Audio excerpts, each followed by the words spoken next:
السلام عليكم ورحمة الله. إن الحمد لله نحمده ونستعينه ونستغفره ونستهديه ونؤمن به ونتوكل عليه ونعوذ بالله من شرور أنفسنا ومن سيئات أعمالنا من يهده الله فلا مضل له ومن يضلله فلا هادي له. اللهم صل على محمد وعلى آل محمد كما صليت على إبراهيم وعلى آل إبراهيم وبارك على محمد وعلى آل محمد كما باركت على إبراهيم وعلى آل إبراهيم إنك حميد مجيد. أعوذ بالله السميع العليم من الشيطان الرجيم. يا أيها الذين آمنوا اتقوا الله حق تقاته ولا تموتن إلا وأنتم مسلمون. بسم الله الرحمن الرحيم. ولا تقربوا الزنا إنه كان فاحشة وساء سبيلا. സ്നേഹം നിറഞ്ഞ സഹോദരങ്ങളെ, സഹോദരിമാരെ, അള്ളാഹുവിനെ സൂക്ഷിച്ച് തഖ്വയുള്ളവരായി ജീവിക്കണം എന്ന് ഓർമ്മപ്പെടുത്തുകയാണ്. അള്ളാഹു അനുഗ്രഹിക്കുമാറാകട്ടെ. സെൻകാർഡ് മൊബൈൽ ഓണല്ലേ? ചിലപ്പോൾ ഒരാൾ വിളിക്കേ ലൊക്കേഷൻ വെച്ച്. അള്ളാഹു സുബ്ഹാനഹു വ തആല മാനവ സമൂഹത്തിന് നൽകിയ വലിയ അനുഗ്രഹമാണ് പരിശുദ്ധ ഇസ്ലാം. അള്ളാഹുവിൻ്റെ മതമാണ് ഇസ്ലാം. ഈ ലോകത്തും പരലോകത്തും ഒരു മനുഷ്യനെ സംബന്ധിച്ചിടത്തോളം ഏറെ അഭിമാനകരമാവാൻ കാരണമായ ഒരു വിഷയം ആ വിശുദ്ധ ഇസ്ലാം അനുസരിച്ചുകൊണ്ട് ജീവിക്കുവാൻ ഒരാൾക്ക് ഭാഗ്യം ലഭിക്കുക എന്നതാണ്. ഒരു മുസ്ലിമിനെ സംബന്ധിച്ചിടത്തോളം ഇസ്ലാമിക മൂല്യങ്ങളും ഇസ്ലാമിക സംസ്കാരങ്ങളും അനുസരിക്കാൻ ബാധ്യതപ്പെട്ടവനാണ്. അങ്ങനെ ജീവിക്കുന്നതിൽ അഭിമാനം കൊള്ളുന്നവനാണ്. അഥവാ ഏത് സന്ദർഭത്തിലും ഇസ്ലാമിക ആദർശവും ഇസ്ലാമിക സംസ്കാരവും ഇസ്ലാമിക പെരുമാറ്റവുമെല്ലാം മുറുകെ പിടിച്ച് ജീവിക്കുകയും അങ്ങനെയുള്ളൊരു ജീവിതം അപമാനമായിട്ടല്ല, അഭിമാനത്തോടുകൂടെ അഭിമാനമായി കാണുന്നവരാണ് യഥാർത്ഥത്തിൽ വിശ്വാസികളായ ആളുകൾ. അള്ളാഹുവിൻ്റെ മതമായ ഇസ്ലാമിൽ ശരി തെറ്റുകൾ വളരെ കൃത്യമായി വേർതിരിച്ചിട്ടുണ്ട്. ഏതാണ് ശരി, ഏതാണ് തെറ്റ്, എന്താണ് നന്മ, എന്താണ് തിന്മ, ഏതൊക്കെയാണ് നല്ലത്, ഏതൊക്കെയാണ് നല്ലതല്ലാത്തത്, ശരിയായ വഴിയേത്, തെറ്റായ വഴിയേത് എന്ന് വളരെ കൃത്യമായി അള്ളാഹുവിൻ്റെ പ്രവാചകൻ സ്വല്ലല്ലാഹു അലൈഹി വസല്ലമയിലൂടെ ലോകത്തെ പഠിപ്പിച്ചിട്ടുണ്ട്. ഞാനിതാമുഖമായി സൂചിപ്പിച്ചത്, ഇന്ന് നമുക്കറിയാം, നമ്മെ സംബന്ധിച്ചിടത്തോളം വളരെ വിശദമായ ചർച്ചകൾ ലോകത്ത് നടന്നുകൊണ്ടിരിക്കുകയാണ് ഇസ്ലാമിലെ സ്ത്രീകളെ സംബന്ധിച്ച്. പ്രത്യേകിച്ച് മീഡിയകൾ പലപ്പോഴും പല രൂപത്തിലുള്ള ചർച്ചകൾ നടത്താറുണ്ട്. അതോരോ ദിവസവും ഒരുപക്ഷെ മാറി മാറി ചർച്ചകൾ വന്നേക്കാം. ചില വിഷയങ്ങളുടെ ഗൗരവം പ്രാധാന്യമനുസരിച്ച് ചർച്ചകളുടെ ദിവസങ്ങൾ നീണ്ടു നിന്നേക്കാം. സാധാരണക്കാരായ നമ്മെ സംബന്ധിച്ചിടത്തോളം അത്തരം ചർച്ചകൾ പലപ്പോഴും ശ്രദ്ധിക്കാറുണ്ടാകാം. ചില ചർച്ചകൾ തീരെ ചെവി കൊള്ളാതെ പോകാറുണ്ട്. അതിനൊന്നും നമ്മൾ ചെവി കൊടുക്കാറില്ല. ചില ചർച്ചകൾ കേൾക്കുമ്പോൾ സ്വാഭാവികമായും അതിനെക്കുറിച്ചൊന്ന് അന്വേഷിക്കാനും പഠിക്കാനും ഒക്കെ ചില വിഷയങ്ങളിൽ നമുക്ക് താല്പര്യമുണ്ടാവാറുണ്ട്. അങ്ങനെ നോക്കുമ്പോൾ സ്വാഭാവികമായും ഈ കഴിഞ്ഞ ദിവസങ്ങളിൽ ഒക്കെയായി നടക്കുന്ന ചൂടേറിയ ഒരു ചർച്ചയാണ് യഥാർത്ഥത്തിൽ സ്ത്രീകളുമായി ബന്ധപ്പെട്ട വിഷയം. അത്തരം ചർച്ചകൾ കേൾക്കുമ്പോൾ ഒരു മുസ്ലിം സ്ത്രീയെ സംബന്ധിച്ചിടത്തോളം ഏറെ അഭിമാനം തോന്നുന്ന ഒരു നിമിഷത്തിലൂടെയാണ് നാം കടന്നുപോയിക്കൊണ്ടിരിക്കുന്നത്. കാരണം ഹേമ കമ്മീഷനും അതിൻ്റെ റിപ്പോർട്ടും അതിൻ്റെ പേരിലുള്ള വെളിപ്പെടുത്തലുകളും വലിയ ചർച്ചയായി കൊണ്ടിരിക്കുകയാണ്. 2017 ഒരു നടി ആക്രമിക്കപ്പെടുകയും അതുമായി ബന്ധപ്പെട്ട അന്വേഷണങ്ങളും പരാതികളുമൊക്കെ വന്നപ്പോൾ സർക്കാർ ഒരു സമിതിയെ നിയോഗിക്കുകയാണ്, 3 അംഗ സമിതിയെ.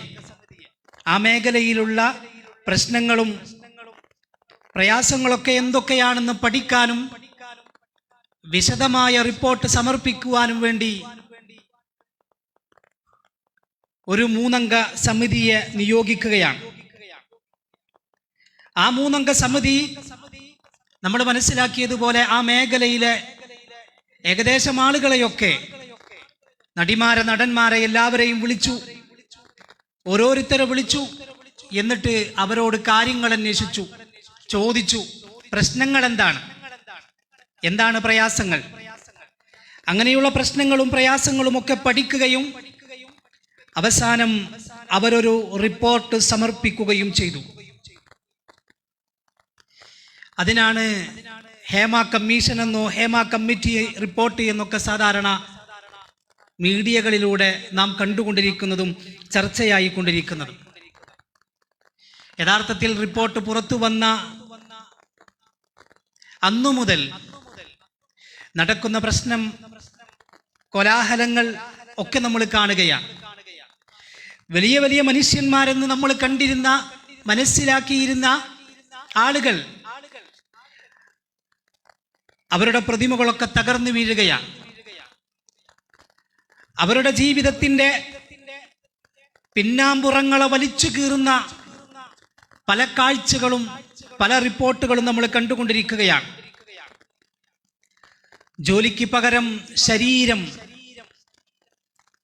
നിങ്ങൾക്ക് ജോലി വേണമെങ്കിൽ നിങ്ങളുടെ ശരീരം ഞങ്ങൾക്ക് തരണം എന്നവിടെയുള്ള സ്ത്രീകളോട് അവിടെയുള്ള പുരുഷന്മാർ പറയുന്നു പോലും.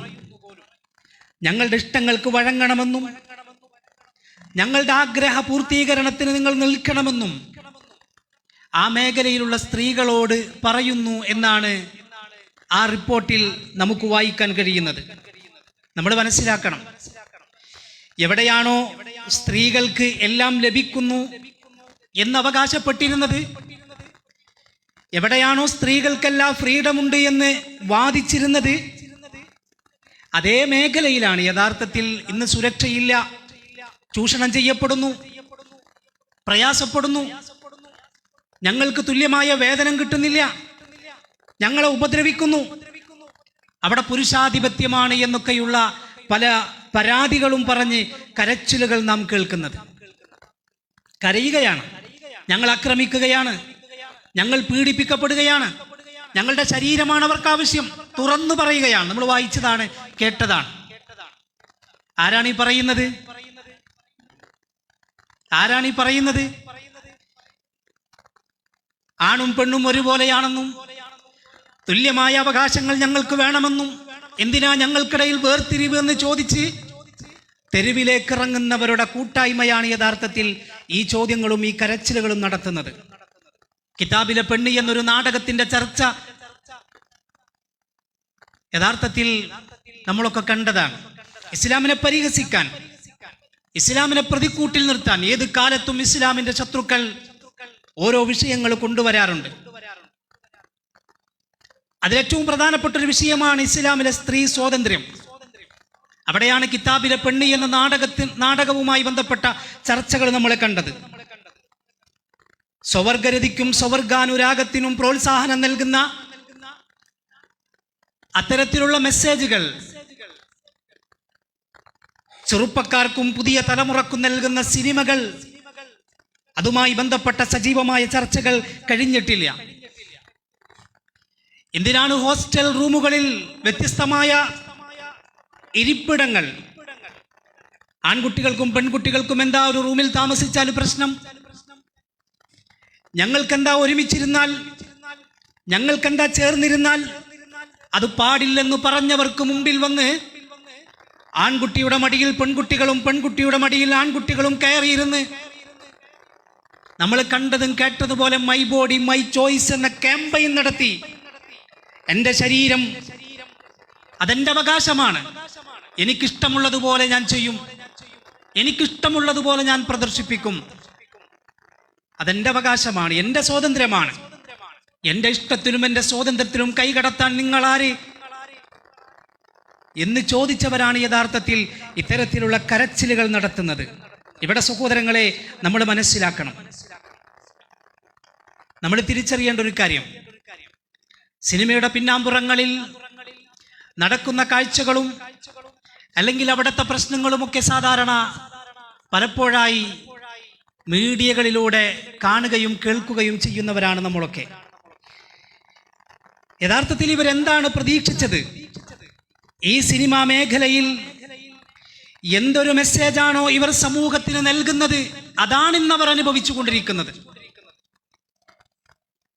ഈ സിനിമ മേഖല, സീരിയൽ മേഖല എന്തൊരു മെസ്സേജാണോ സമൂഹത്തിന് നൽകിയത്, അതാണ് യഥാർത്ഥത്തിൽ ഇന്നവിടെയുള്ളവർ അനുഭവിച്ചു കൊണ്ടിരിക്കുന്നത്. ലഹരി ഉപയോഗിക്കുകയാണ്, അത് ഉപയോഗിക്കുമ്പോൾ എഴുതി കാണിക്കും അത് ശരീരത്തിന് ഹാനികരം, അത് പാടില്ല, കുറ്റകരം. എന്തൊരു വിരോധാഭാസമാണ്! പുതിയ തലമുറക്ക് ലഹരിയുടെ ആദ്യ പാഠങ്ങൾ പഠിപ്പിച്ചു കൊടുത്തത് സിനിമയാണെന്നും സീരിയലാണെന്നും അറിയാത്തവരാരാ ഉള്ളത്? ഒളിച്ചോട്ടങ്ങളും പ്രണയങ്ങളും അവിഹിത ബന്ധങ്ങളും കൊലപാതകങ്ങളും അക്രമങ്ങളും എല്ലാം ഇതിലൂടെ ലൈവായി സമൂഹത്തിന് മുന്നിൽ കൊടുക്കുമ്പോൾ, യഥാർത്ഥത്തിൽ ഇത്തരം മെസ്സേജുകൾ സമൂഹത്തിന് മുന്നിൽ കൊടുക്കുമ്പോൾ ഇവരെന്താണ് സഹോദരങ്ങളെ ഇതിൽ നിന്ന് മറ്റെന്താണ് പ്രതീക്ഷിക്കേണ്ടത്? അതാണ് ഞാൻ നേരത്തെ പറഞ്ഞത്. ഇവരെന്താണോ സമൂഹത്തിന് നൽകിയത്, അതാണ് ഇന്ന് യഥാർത്ഥത്തിൽ ഇവർ അനുഭവിച്ചു കൊണ്ടിരിക്കുന്നത്. യഥാർത്ഥത്തിൽ സിനിമാ ലോകം എന്ന് പറയുന്നത് ലൈംഗിക അരാജകത്വത്തിൻ്റെയും കുത്തഴിഞ്ഞ ലൈംഗികതയുടെയും ഇരുട്ടുമുറികളാണ് എന്ന് നാം തിരിച്ചറിയണം. ഇതാണ് സിനിമ. എന്താണ് സിനിമ എന്ന് ചോദിച്ചാൽ, വ്യഭിചാരത്തിൽ ചെന്ന് അവസാനിക്കുന്ന, അവിടെയും നിർത്താത്ത വിഴുപ്പലക്കലുകൾ നടത്തുന്ന, കേൾക്കാനിറക്കുന്ന പിന്നാമ്പുറ കഥകളുടെ പേരാണ് യഥാർത്ഥത്തിൽ സിനിമ എന്നത്. മാത്രവുമല്ല, സിനിമയുമായി ബന്ധപ്പെട്ട് പലപ്പോഴും അതിൻ്റെ സൂപ്പർ സ്റ്റാറുകളാണ്, സെലിബ്രിറ്റികളാണ് എന്നൊക്കെ അറിയപ്പെടുന്നവർ നമ്മൾ കാണുന്നുണ്ടല്ലോ. അവരുടെയൊക്കെ വാർത്താ സമ്മേളനങ്ങൾ അല്ലെങ്കിൽ അതുമായി ബന്ധപ്പെട്ട സംസാരങ്ങൾ. പച്ചയ്ക്ക് പറയാം, എന്താണ് സിനിമ എന്ന ചോദ്യത്തിന്റെ ഉത്തരത്തിന് ഇവരുടെ വർത്തമാനങ്ങൾ മാത്രം കേട്ടാൽ മതി. ഞാൻ 10ഓളം സ്ത്രീകളുമായി എന്ന് പരസ്യമായി പറയാ, മീറ്റു എന്ന പേരിട്ടിട്ട്. പത്രക്കാർ, ഒരുപാട് പത്രക്കാരുണ്ട്, കേൾക്കാൻ മറ്റുള്ളവരുണ്ട്. എല്ലാവരുടെ മുമ്പിലും ഒരു നടൻ പരസ്യമായി പറയാം, ഞാൻ 10ഓളം. ആലോചിച്ച് നോക്കൂ നിങ്ങൾ, ഇവരാണ് സെലിബ്രിറ്റി. ഇവരോടൊപ്പം സെൽഫി എടുക്കാനാണ് ഇന്ന് പുതിയ തലമുറ മത്സരിക്കുന്നത്. ഒരു സംവിധായകൻ പറഞ്ഞ വാചകം നമ്മൾ കേട്ടില്ലേ? എന്റെ സിനിമ കണ്ട് 10ഓളം കുടുംബങ്ങൾ തകർന്നാൽ, 10 വിവാഹ മോചനങ്ങൾ നടന്നാൽ ഞാൻ സംതൃപ്തനായി എന്നാണ് ഒരു സംവിധായകൻ പറഞ്ഞത്. എന്താ പറഞ്ഞത്? എന്റെ സിനിമ കണ്ടിട്ട് 10 കുടുംബമെങ്കിലും തകർന്നാൽ, അല്ലെങ്കിൽ 10 വിവാഹ ബന്ധം വേർപെട്ടാൽ ഞാൻ സന്തുഷ്ടനായി എന്ന് പരസ്യമായി പറയാം. ആലോചിച്ച് നോക്കൂ നിങ്ങൾ. എൻ്റെ സിനിമ കണ്ടിട്ട് 2 ഭർത്താക്കന്മാർ നന്നായാൽ, 2 ഭാര്യമാർ നന്നായാൽ, തെറ്റി നിൽക്കുന്ന 2 കുടുംബങ്ങൾ നന്നായാൽ അതെനിക്ക് സന്തോഷമായി എന്നല്ല. നന്നായി പോകുന്ന 10 കുടുംബങ്ങൾ വേർപെട്ടാൽ, 10 ഡിവോഴ്സ് നടന്നാൽ ഞാൻ സംതൃപ്തനായി എന്ന് പരസ്യമായി പറയുകയാണ്. എന്നിട്ട് അവരെയാണ് ഇന്നത്തെ തലമുറ ആരാധ്യ പുരുഷന്മാരായി ഫാൻസ് അസോസിയേഷൻ രൂപീകരിച്ച് അതിൻ്റെ പിന്നാലെ ഓടിക്കൊണ്ടിരിക്കുന്നത്. പ്രിയപ്പെട്ട സഹോദരങ്ങളെ, നമ്മൾ മനസ്സിലാക്കണം, ഇത്തരം പൈശാചിക ലോകമാണ് സിനിമയും അനുബന്ധ മീഡിയകളും സമൂഹത്തിന് സമ്മാനിക്കുന്നത് എന്ന തിരിച്ചറിവ് നമുക്കുണ്ടായേ പറ്റൂ. ഞാൻ എന്തിനാണെന്നറിയോ ഈ വിഷയത്തിൻ്റെ ആമുഖത്തിൽ ഈ കാര്യങ്ങൾ സൂചിപ്പിച്ചത്? ഹേമ കമ്മീഷനും അതുമായി ബന്ധപ്പെട്ട വാർത്തകളും കേൾക്കുകയും ഒരുപക്ഷെ ആ റിപ്പോർട്ട് വായിക്കുകയും ചെയ്തവരായിരിക്കാം നിങ്ങൾ. അതും നമ്മുടെ വിഷയവുമായി എന്ത് ബന്ധമെന്നൊരു പക്ഷെ ചോദിച്ചേക്കാം. അവിടെയാണ് പ്രിയപ്പെട്ട സഹോദരങ്ങളെ നമ്മൾ മനസ്സിലാക്കേണ്ടത്. ഹേമ കമ്മീഷൻ റിപ്പോർട്ടിന്റെ തലവാചകം ഇങ്ങനെയാണ്.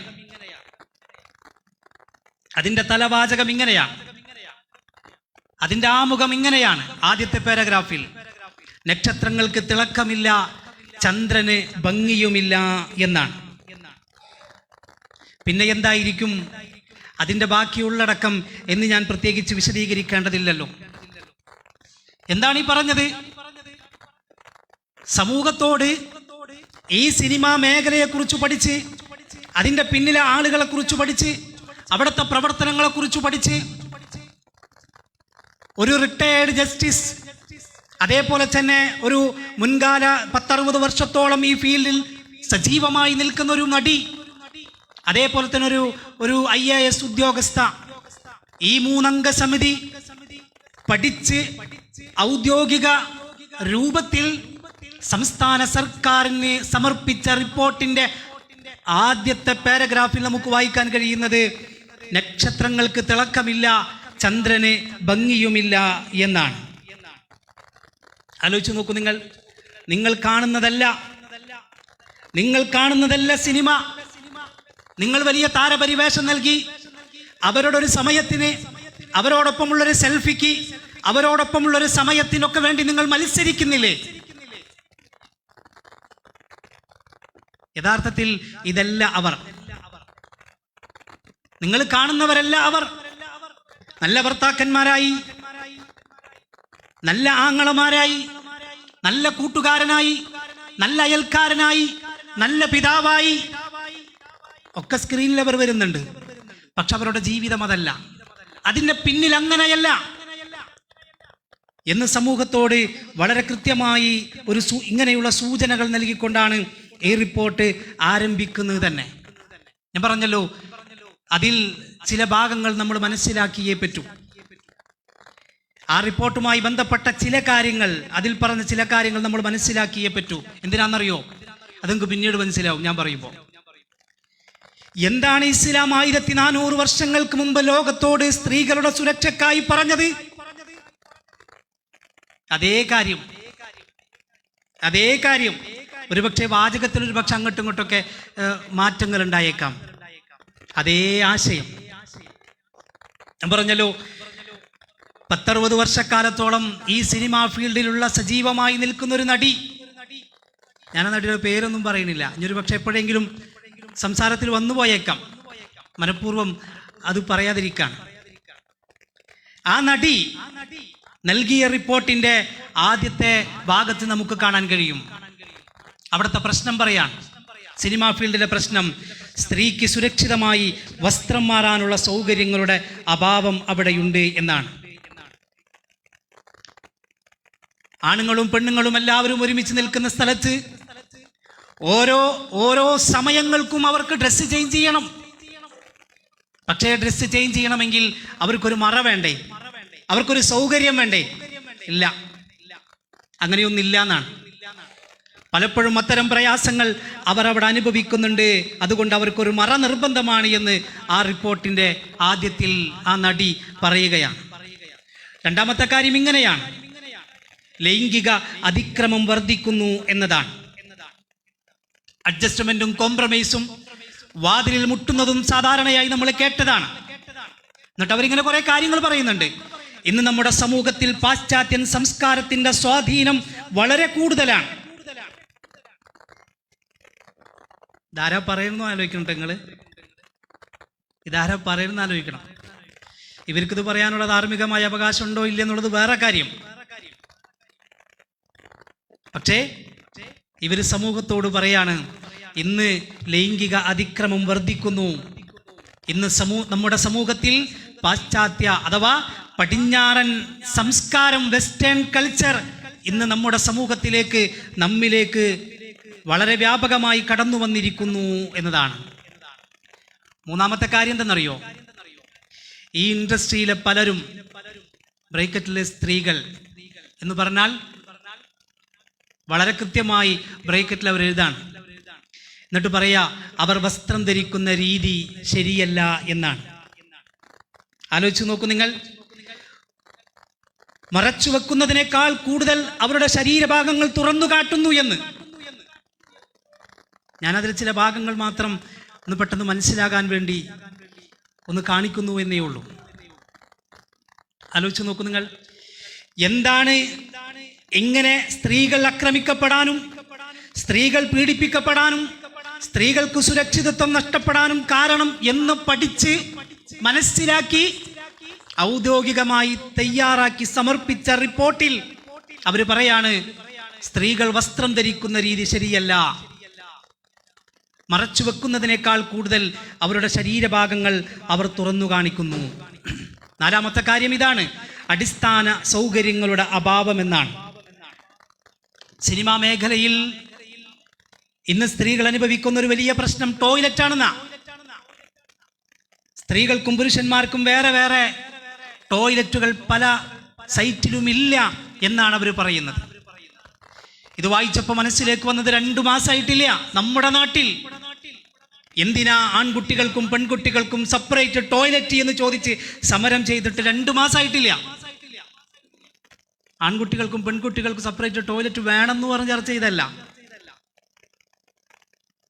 നമ്മൾ മനസ്സിലാക്കണം, എന്തിനാ ആൺകുട്ടികൾക്കും പെൺകുട്ടികൾക്കും സെപ്പറേറ്റ് അല്ലേ?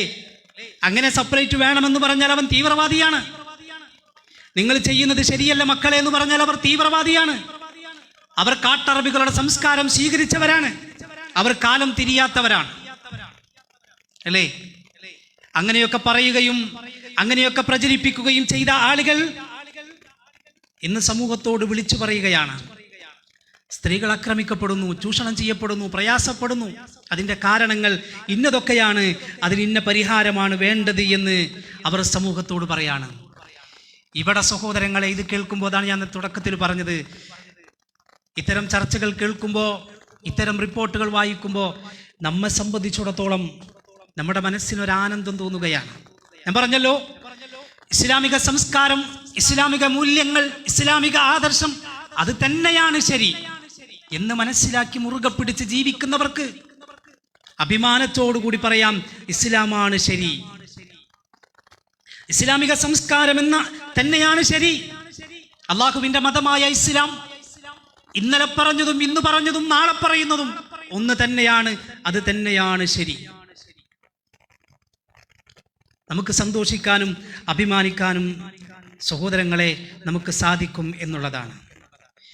ഇവിടെ നമുക്കറിയാം, സ്ത്രീകളുടെ വിഷയത്തിൽ വലിയൊരു വിപ്ലവമായിരുന്നു മുഹമ്മദ് നബി സല്ലല്ലാഹു അലൈഹി വസല്ലമ നടത്തിയിരുന്നത്. നമ്മൾ കേട്ടിട്ടുണ്ടല്ലോ, സ്ത്രീകളെല്ലാ രൂപത്തിലും അടിച്ചമർത്തുകയും യാതൊരു രൂപത്തിലുള്ള അവകാശങ്ങളും നൽകാതെ കേവലം ലൈംഗിക വസ്തു മാത്രമായി, അവരുടെ ആവശ്യ പൂർത്തീകരണത്തിന് മാത്രമായി കണ്ടിരുന്ന ഒരു കാലം അല്ലേ? എന്തിനേറെ ജീവിക്കാൻ പോലും അവൾക്ക് അവകാശം കൊടുത്തിരുന്നില്ല സ്ത്രീക്ക്.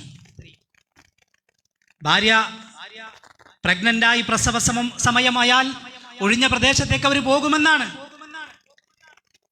എന്നിട്ട് പെൺകുട്ടിയാണെങ്കിൽ അവിടെ കുഴികുത്തിയ കുട്ടിയെ കുഴിച്ചു മൂടി തിരിച്ചു വന്നിരുന്ന ജാഹിലിയ കാലഘട്ടത്തിൽ അള്ളാഹുവിൻ്റെ പ്രവാചകൻ സല്ലല്ലാഹു അലൈഹി വസല്ലം അവരിലേക്ക് കടന്നു വന്നുകൊണ്ട് പറഞ്ഞു, വഇദാ ബുശ്ശിറ അഹദുഹും ബിൽ ഉൻസ വല്ല വജ്ഹുഹു മുസ്വദ്ദൻ വഹുവ കളീം. പെൺകുട്ടിയുടെ ജനനം സന്തോഷ വർത്തമാനമാണ് എന്ന് പഠിപ്പിച്ച വിശുദ്ധ ഖുർആൻ. ആലോചിച്ച് നോക്കൂ നിങ്ങൾ. പെൺകുട്ടി ജനിച്ചാൽ നിങ്ങളുടെ മുഖം കറുത്തു പോവുകയാണ്. അപമാന ഭാരത്താൽ നിങ്ങളുടെ മുഖം താഴ്ന്നു പോവുകയാണ്. നിങ്ങൾക്ക് പ്രയാസമുണ്ടല്ലേ? എങ്കിൽ ഒരിക്കലും നിങ്ങൾ പ്രയാസപ്പെടണ്ട. വഇദാ ബുശ്ശിറ അഹദുഹും ബിൽ ഉൻസ, പെൺകുട്ടിയുടെ ജനനം സന്തോഷ വർത്തമാനമാണ് എന്ന് അള്ളാഹുവിൻ്റെ പ്രവാചകൻ സല്ലല്ലാഹു അലൈഹി വസല്ലമ പഠിപ്പിക്കുകയാണ് വിശുദ്ധ ഖുർആനോദി. ജാഹിലിയ കാലഘട്ടം, ഇന്നത്തെ സിനിമ എന്താണോ അതായിരുന്നു ജാഹിലിയ കാലഘട്ടത്തിലെ കവിതകൾ. ഇന്നത്തെ സിനിമ എന്തൊരു മെസ്സേജാണോ സമൂഹത്തിന് നൽകുന്നത്, അത് തന്നെയായിരുന്നു ജാഹിലിയ കാലഘട്ടത്തിലെ കവിതകൾ. കാലത്തിനനുസരിച്ച മാറ്റങ്ങൾ ഉണ്ടായി എന്ന് മാത്രമേ ഉള്ളൂ. സ്ത്രീയെ വർണ്ണിക്കുകയും സ്ത്രീയെ പ്രദർശിപ്പിക്കുകയും ചെയ്യുന്ന രൂപത്തിലുള്ള വർണ്ണനകളിലൂടെ സ്ത്രീകളെക്കുറിച്ച് പുകഴ്ത്തി പറഞ്ഞ്, സ്ത്രീകളെക്കുറിച്ച് വർണ്ണിച്ച് പുരുഷന്മാരുടെ മനസ്സിൽ ആസ്വാദനം വരുന്ന രൂപത്തിൽ അന്നത്തെ കവിതകൾക്ക് പ്രാധാന്യമുണ്ടായിരുന്നുവെങ്കിൽ, അന്ന് ആ കവിതകൾ അവർ ഉപയോഗിച്ചിരുന്നുവെങ്കിൽ, അന്നത്തെ സാഹിത്യം അവർ ദുരുപയോഗം ചെയ്തുവെങ്കിൽ, ഇന്ന് സിനിമയും നൽകുന്നത് അത് തന്നെയാണ്. സ്ത്രീയെ വർണ്ണിച്ച്, സ്ത്രീയുടെ ശരീരം പുറത്തേക്ക് കാണിച്ച് സ്ത്രീയെ വിൽപ്പനച്ചരക്കാക്കി മാറ്റുന്ന കാഴ്ചയാണ് യഥാർത്ഥത്തിൽ നമ്മൾ കണ്ടുകൊണ്ടിരിക്കുന്നത്. ഇവിടെയാണ് സഹോദരങ്ങളെ ഇസ്ലാം ഇടപെടുന്നത്. ഇസ്ലാമിൻ്റെ കൺസെപ്റ്റിൽ, ഇസ്ലാമിൻ്റെ ഭാഷയിൽ ഒരു മുസ്ലിം സ്ത്രീ എന്ന് പറഞ്ഞാൽ ഇതായിരിക്കണം. ഇസ്ലാം ആവശ്യപ്പെടുന്ന സ്ത്രീ ഇതാണ്. സ്വയം തിരിച്ചറിയുന്ന, തൻ്റെ ശരീരവും തൻ്റെ അഭിമാനവും സംരക്ഷിക്കേണ്ടത് തൻ്റെ തന്നെ ബാധ്യതയാണ് എന്ന് സ്വയം മനസ്സിലാക്കുന്ന ബുദ്ധിയുള്ള സ്ത്രീ സമൂഹത്തെയാണ് ഇസ്ലാം മുന്നിലേക്ക് കൊണ്ടുവരാൻ ആഗ്രഹിക്കുന്നത്. ഇസ്ലാം ആഗ്രഹിക്കുന്നത് അങ്ങനത്തെ ഒരു സ്ത്രീ സമൂഹത്തെയാണ്.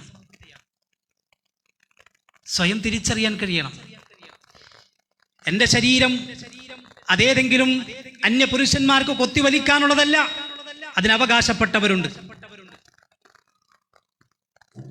അത് പുറത്തേക്ക് കാണിക്കാനുള്ളതല്ല, ഒരു വിൽപ്പനച്ചരക്കല്ല എന്ന് തിരിച്ചറിയാൻ ഓരോ സ്ത്രീക്കും കഴിയണം. അവരുടെ പെരുമാറ്റത്തിൽ, അവരുടെ വസ്ത്രധാരണ രീതിയിൽ, അവരുടെ സംസാരത്തിൽ, അവരുടെ നടത്തത്തിൽ എല്ലാം നോക്കൂ നിങ്ങൾ. നബി സല്ലല്ലാഹു അലൈഹി വസല്ലം ഇസ്ലാം സ്ത്രീകളെ ആദരിക്കുകയും ബഹുമാനിക്കുകയും ചെയ്തു എന്ന് മാത്രമല്ല, എത്രത്തോളം പറഞ്ഞു, ഇന്നമൻ നിസാഉ ശഖാഇഖുർ റിജാൽ. നോക്കുങ്ങള്, ഒരു സ്ത്രീ ഇല്ലെങ്കിൽ പുരുഷനില്ല എന്നാ. ഇങ്ങനെ പറഞ്ഞൊരു മതം വേറെ ഉണ്ടോ?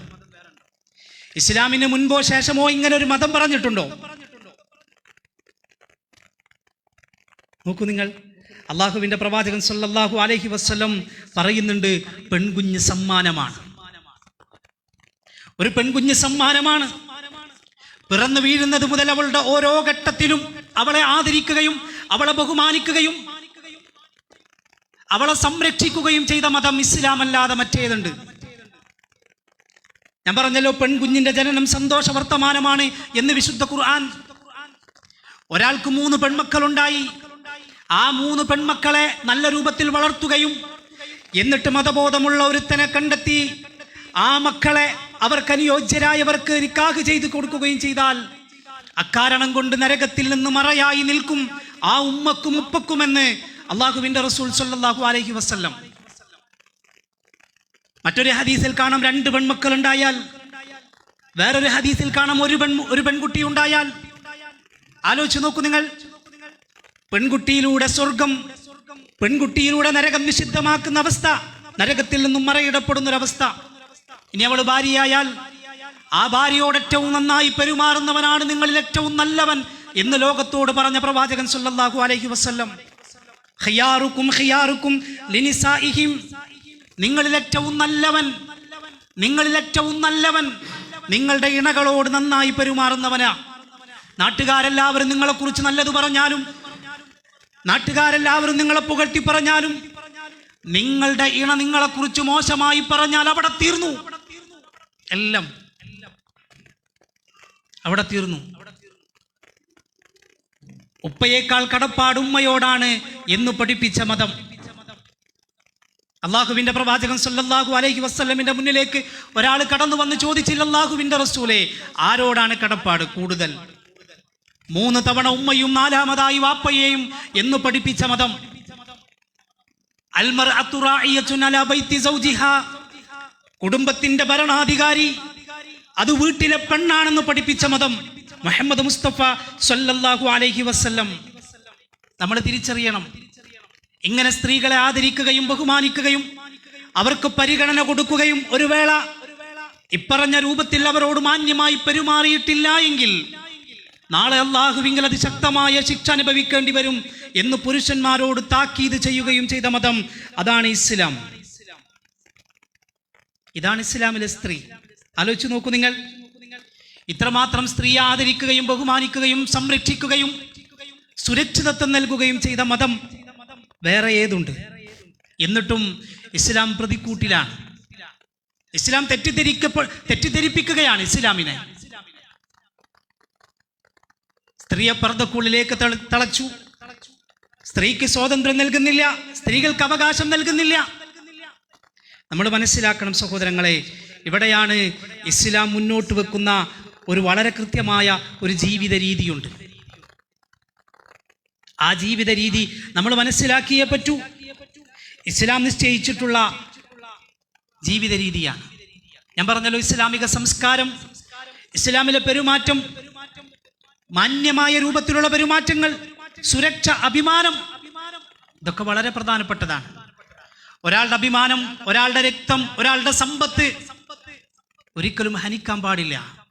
അതിന് ക്ഷതമേൽക്കുന്ന ഒരു പ്രവർത്തനങ്ങൾ, വാക്കുകൾ കൊണ്ടുപോലും നിന്നിലുണ്ടാവരുത് എന്ന് റസൂലുള്ളാഹി സ്വല്ലല്ലാഹു അലൈഹി വസല്ലം പഠിപ്പിച്ചു.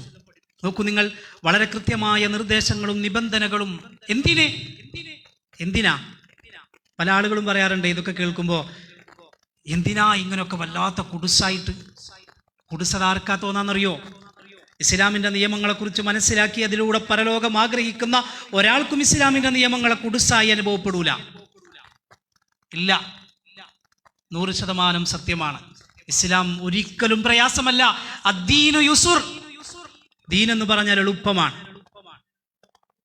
ദീൻ എന്ന് പറഞ്ഞാൽ എളുപ്പമാണ്. ദീനിന്റെ നിയമങ്ങൾ എളുപ്പമാണ്. ആ നിയമങ്ങൾ അനുസരിച്ച് ജീവിക്കാൻ പ്രയാസപ്പെടുന്നവർക്ക് ഒരുപക്ഷെ പ്രയാസകരമായി അനുഭവപ്പെട്ടേക്കാം. ഇസ്ലാമിക നിയമങ്ങൾ, ഇസ്ലാമിക നിബന്ധനകളെല്ലാം, പ്രത്യേകിച്ച് ഞാൻ നേരത്തെ സൂചിപ്പിച്ചതുപോലെ, ഒരു സ്ത്രീയുടെ അഭിമാനവും അവളുടെ ശരീരവും എല്ലാം കൃത്യമായി സംരക്ഷിക്കുന്ന രൂപത്തിൽ തന്നെയാണ് എന്ന് നമ്മൾ മനസ്സിലാക്കണം. എല്ലാവരും തിരിച്ചറിയേണ്ട ഒരു കാര്യമുണ്ട്. അള്ളാഹുവിൻ്റെ വിശുദ്ധ ഖുർആൻ നമ്മളോട് പറഞ്ഞു, സൂക്ഷിക്കണം, നിങ്ങൾ സൂക്ഷിക്കണം. നിങ്ങളുടെ ജീവിത വിശുദ്ധി ഓരോരുത്തരും കാത്തു സൂക്ഷിക്കണം. ഇപ്പറഞ്ഞ കുത്തഴിഞ്ഞ ലൈംഗികതയും ഇപ്പറഞ്ഞ കുത്തഴിഞ്ഞ ജീവിത രീതിയും ഇല്ല, ഒരു മുസ്ലിമിന് അത് പാടില്ല. അവിടെയാണ് അള്ളാഹുവിന്റെ വാചകം, വലാ തഖറബുസ്സിനാ ഇന്നഹു കാന ഫാഹിശതൻ വസാഅ സബീലാ. നിങ്ങൾ വ്യഭിചാരത്തെ സമീപിച്ചു പോകരുത് എന്നാണ്. വ്യഭിചരിക്കരുത് എന്നല്ല അള്ളാന്റെ ഖുർആൻ പറഞ്ഞത്. നിങ്ങൾ വ്യഭിചരിക്കല്ലേ എന്നല്ല ഖുർആൻ പറഞ്ഞത്. വ്യഭിചാരത്തോടടുത്തു പോകല്ലേ എന്നാണ് അള്ളാഹുവിന്റെ പ്രവാചകൻ സല്ലല്ലാഹു അലൈഹി വസല്ലം വിശുദ്ധ ഖുർആൻ സൂറത്തു ഇസ്രായിലെ 32-ാമത്തെ ആയത്ത്. എന്തേ പ്രശ്നം എന്നല്ലേ? താൽക്കാലിക ആസ്വാദനങ്ങളും താൽക്കാലിക ആശ്വാസങ്ങളും തേടി അത്തരം മേഖലയിലേക്ക് പോയാൽ ഇന്നഹു കാന ഫാഹിശതൻ വസാഅ സബീല, നാറിപ്പോകും, പിടിച്ചേക്കാൻ കഴിയില്ല. കണ്ടില്ലേ, നമ്മൾ എത്ര വലിയ സൂപ്പർ സ്റ്റാറുകളായി നടന്നിരുന്നവരാ, ആരെയും കാണാനില്ല, എല്ലാവരും ഓടിയൊളിക്കാൻ. അള്ളാന്റെ ഖുർആൻ എത്ര കൃത്യമായി പറഞ്ഞു, ഇന്നഹു കാന ഫാഹിശതൻ വസാഅ സബീല. നമ്മൾ മനസ്സിലാക്കണം, വ്യഭിചാരത്തോടടുക്കല്ലേ എന്ന് പറഞ്ഞ് അവിടെ അവസാനിപ്പിച്ചില്ല. അതിലേക്ക് പോകാൻ സാധ്യതയുള്ള എല്ലാ സാഹചര്യങ്ങളെയും അള്ളാഹുവിന്റെ റസൂൽ സല്ലല്ലാഹു അലൈഹി വസല്ലം കൊട്ടിയടച്ചു. എല്ലാ കവാടങ്ങളും. കുറേ സാധാരണ ചില ആളുകൾക്ക് പറയാലോ അതൊരു സാഹചര്യമാണ്, അത് അങ്ങനത്തെ ഒരു അല്ലേ, ഇല്ല. കാരണം അല്ലാഹുവിൻ്റെ പ്രവാചകൻ സല്ലല്ലാഹു അലൈഹി വസല്ലം ഫൽഐനാനി സിനാഹുമൻ നദർ വൽ ഉദ്നാനി സിനാഹുമൽ ഇസ്തിമാ വൽ ലിസാനു സിനാഹുൽ കലാം വൽ യദു സിനാഹൽ ബത്ഷ് വൽ റിജ്ലു സിനാഹൽ ഖുതാ വൽ ഖൽബു യഹ്വാ വയതമന്നാ വയുസദ്ദിഖു ദാലികൽ ഫർജു വയുകദ്ദിബു ഫൽഐനാനി സിനാഹുമാ അൻ-നദർ. കണ്ണിന്റെ വ്യഭിചാരം ഹറാമിലേക്കുള്ള നോട്ടമാണ്. വല്ലുദ്നാനി സിനാഹുമൽ ഇസ്തിമാ, കാതിന്റെ വ്യഭിചാരം ഹറാം കേൾക്കലാണ്. വല്ലിസാനു സിനാഹുൽ കലാം, നാവിന്റെ വ്യഭിചാരം ഹറാം സംസാരിക്കലാണ്. വൽയദു സിനാഹൽ ബത്ഷ്, കൈയിന്റെ വ്യഭിചാരം ഹറാം സ്പർശിക്കലാണ്.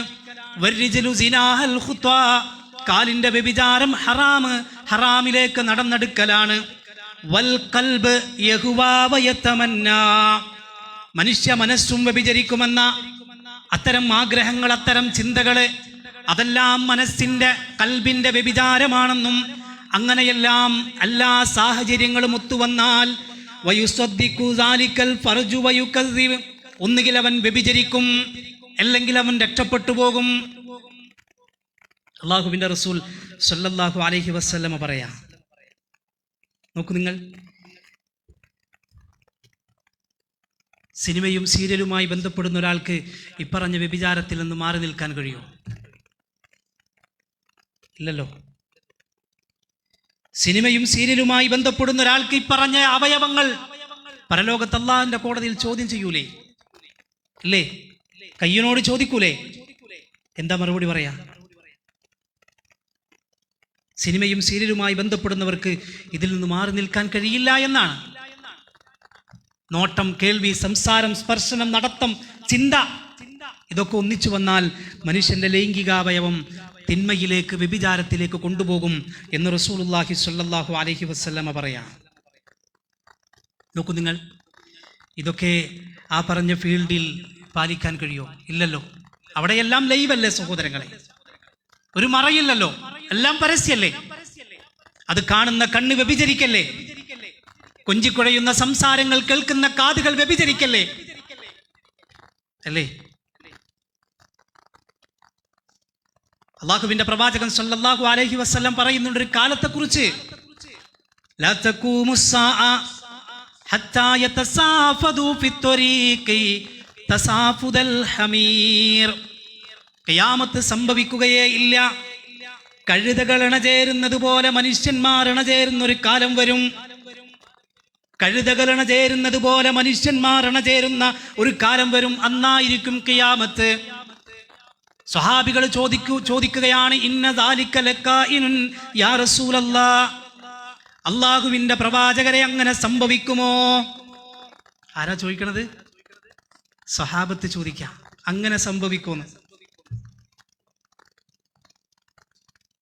വ്യഭിചാരം വ്യാപകമായിരുന്നൊരു കാലമായിരുന്നു ജാഹിലിയ കാലം.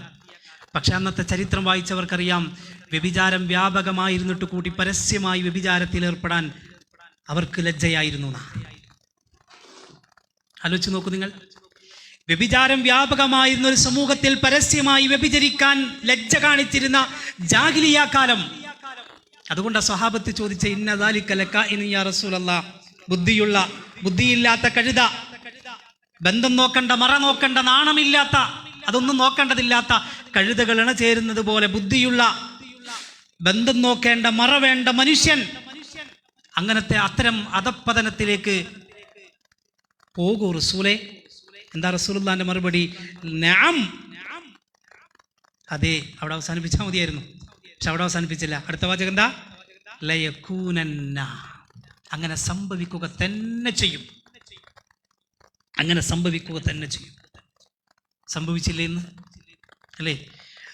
അല്ലാഹുവിന്റെ പ്രവാചകൻ സല്ലല്ലാഹു അലൈഹി വസല്ലം മറ്റൊരു ഹദീസിൽ പറയുന്നുണ്ട്, വയബ്കാ ശിറാറുന്നാസ്, അവസാന കാലം മോശമായ ആളുകൾ മാത്രം ബാക്കിയാകുന്നൊരു കാലം, നല്ലവരായ ആളുകളില്ലാത്തൊരു കാലം. യതഹാറജൂന ഫീഹാ തഹാറുജൽ ഹുമുർ, അന്ന് പരസ്യമായി റോഡിൽ വെച്ച് ഇണചേരും മനുഷ്യന്മാർ. അന്ന് പരസ്യമായി റോഡിൽ വെച്ച് ഇണചേരുന്നൊരു കാലം. ഫഅലൈഹിം തഖൂമുസ്സാ, അന്ന് നിങ്ങൾ പ്രതീക്ഷിച്ചോ ഖിയാമത്തിനെ. ഇതൊക്കെ കൂട്ടി വായിച്ചോ നിങ്ങൾ. സിനിമയും ഇത്തരത്തിലുള്ള കുത്തഴിഞ്ഞ ജീവിതങ്ങളൊക്കെ ഇതിനോട് ചേർന്ന് വായിച്ചു. റോട്ടിലോ പരസ്യമായിട്ടോ എവിടെ? ആ സമയത്ത് ഫഖായിലുൻ യഖൂൽ, ഒരാൾ ചോദിക്കുകയാണ്, പറയുകയാണ്. ഇത് കാണുമ്പോഴേ ഒരാളിങ്ങനെ വീട്ടിൽ നിന്ന് പുറത്തിറങ്ങാം, അപ്പോഴാണ് കാണുന്നത് റോട്ടിൽ അല്ലെങ്കിൽ പരസ്യമായിട്ട്. ആ സമയത്ത് യൗമ ഇതിൻ, അന്ന ദിവസം, അലാ വാരി മിൻഹാ വറാഅൽ ഹായിദ്, അയാൾ അവരോട് പറയും, ഒന്ന് വഴിയിൽ നിന്ന് മാറിക്കിടന്നൂടെ. അയാൾ അവരോട് പറയും, വഴിയിൽ നിന്ന് മാറിക്കിടന്നൂടെ. ഇത് പാടില്ല എന്നെപ്പോഴും പറയില്ല, അയാൾ പോയി തടയൂല.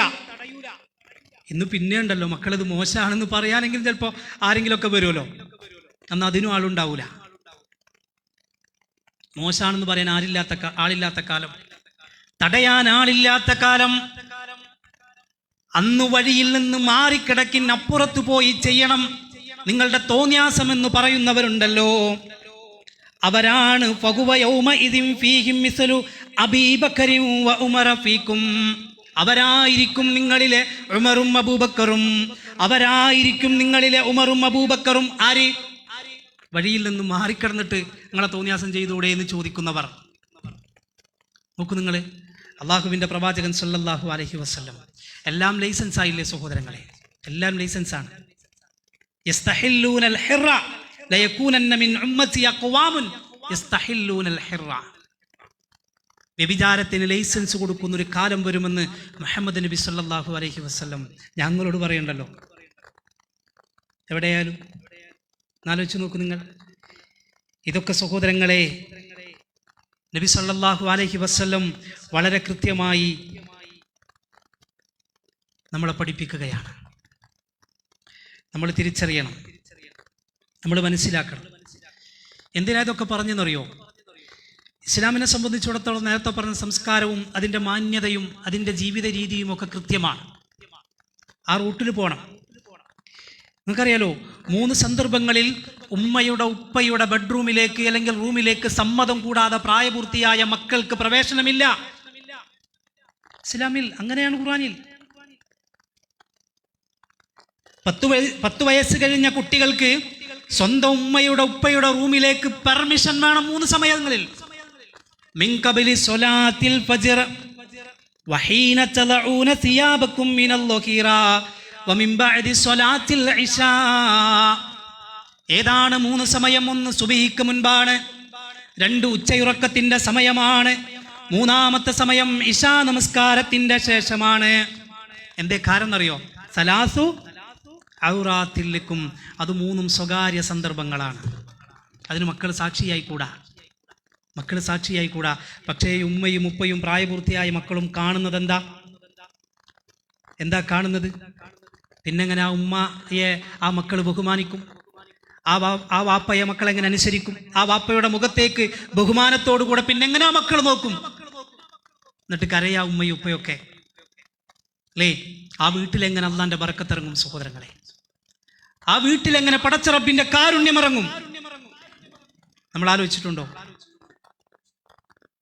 ഇതൊക്കെ ഇസ്ലാമിക സംസ്കാരമായി വളരെ കൃത്യമായി അള്ളാഹുവിൻ്റെ പ്രവാചകൻ സല്ലല്ലാഹു അലൈഹി വസല്ലമ പഠിപ്പിക്കുകയാണ്.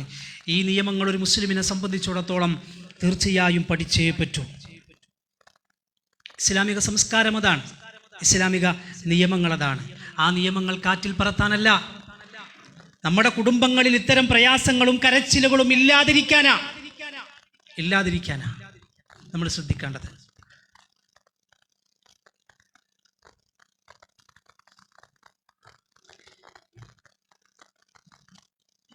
നമ്മൾ ഇപ്പം നമസ്കാരത്തിൻ്റെ സമയമായി, ഇതുമായി ബന്ധപ്പെട്ട കുറച്ച് കാര്യങ്ങൾ പറയണം എന്നുണ്ട്.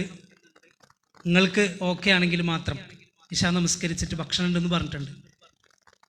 അപ്പോൾ ഇശാ നമസ്കരിച്ചിട്ട് വന്നാൽ അത് തയ്യാറാണെങ്കിൽ അല്ലേ ഇവിടെ അവസാനിപ്പിക്കുക, പ്രശ്നമൊന്നുമില്ല. എന്ത് വേണം നിങ്ങൾ പറഞ്ഞാൽ മതി. ഭക്ഷണം ഉണ്ടെന്ന് പറഞ്ഞു. അപ്പോൾ ഇശാ നമസ്കരിച്ച് വന്ന് തീർത്തിട്ട് ഭക്ഷണം കഴിച്ചിട്ട് പോവാം.